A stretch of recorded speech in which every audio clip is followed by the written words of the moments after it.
So KEAM 2024-ൻ്റെ first allotment August 8 publish ചെയ്യും. അതിനു മുൻപ് ഓഗസ്റ്റ് 7 പ്രൊവിഷണൽ അലോട്ട്മെൻറ്റ് ലിസ്റ്റ് പുറത്തുവിടുന്ന നമ്മളുടെ നോട്ടിഫിക്കേഷനിൽ കൊടുത്തിട്ടുണ്ട്. അപ്പോൾ ഒരുപാട് പേർക്ക് ഡൗട്ട് ഉണ്ടാകും, എന്താണ് ഈ provisional allotment list? Provisional allotment ലിസ്റ്റും ട്രയൽ അലോട്ട്മെൻറ്റ് ലിസ്റ്റും തമ്മിൽ എന്താണ് വ്യത്യാസം? നമ്മൾക്കറിയാം, ഓഗസ്റ്റ് 4 നമ്മുടെ ട്രയൽ അലോട്ട്മെൻറ്റ് ലിസ്റ്റ് പബ്ലിഷ് ചെയ്തത്.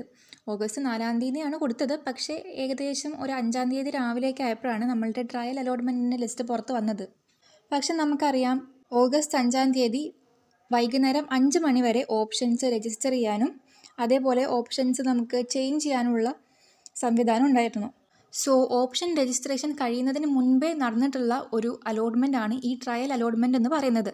ഓഗസ്റ്റ് 4 രാത്രി 9 മണി വരെ നമ്മൾ വെച്ചിട്ടുള്ള ഓപ്ഷൻസും അതിൻ്റെ ഓർഡറിനെ ബേസ് ചെയ്തിട്ടുമാണ് ട്രയൽ അലോട്ട്മെൻറ്റ് പബ്ലിഷ് ചെയ്തിട്ടുണ്ടാവുക. നമുക്ക് ഊഹിക്കാവുന്നതേ ഉള്ളൂ, ഈ ഓഗസ്റ്റ് 9 കഴിഞ്ഞിട്ടും ഒരുപാട് പേര് ഓപ്ഷൻ രജിസ്ട്രേഷൻ വെച്ചിട്ടുണ്ടാവാം. അതേപോലെ അവർക്ക് മനസ്സ് മാറി കുറേ പേര് ഓപ്ഷൻസ് ഷഫിൾ ചെയ്ത് വെച്ചിട്ടും ഉണ്ടാവാം.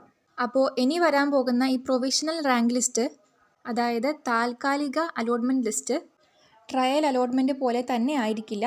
ട്രയൽ അലോട്ട്മെൻറ്റിൽ നിന്നും അത്യാവശ്യം വ്യത്യാസം ഉണ്ടായിരിക്കും കേട്ടോ. പ്രൊവിഷണൽ അലോട്ട്മെൻറ്റ് ലിസ്റ്റ് പുറത്ത് വിടുമ്പോൾ തന്നെ നിങ്ങൾക്ക് ഏകദേശം ഉറപ്പിക്കാം നിങ്ങൾക്ക് ഏത് കോളേജും കോഴ്സും ആയിരിക്കാം ഫസ്റ്റ് അലോട്ട്മെൻറ്റിൽ കിട്ടാൻ പോകുന്നതെന്ന്. പ്രൊവിഷണൽ അലോട്ട്മെൻറ്റ് ലിസ്റ്റിൽ പൊതുവേ അങ്ങനെ തെറ്റുകളൊന്നും ഉണ്ടാവാറില്ല. പക്ഷേ എന്തെങ്കിലും ഒരു എറർ വന്നിട്ടുണ്ടെന്നാണെങ്കിൽ അത് തിരുത്തിയിട്ടായിരിക്കും പിറ്റേ ദിവസം ഫസ്റ്റ് അലോട്ട്മെൻറ്റ് പബ്ലിഷ് ചെയ്യുക.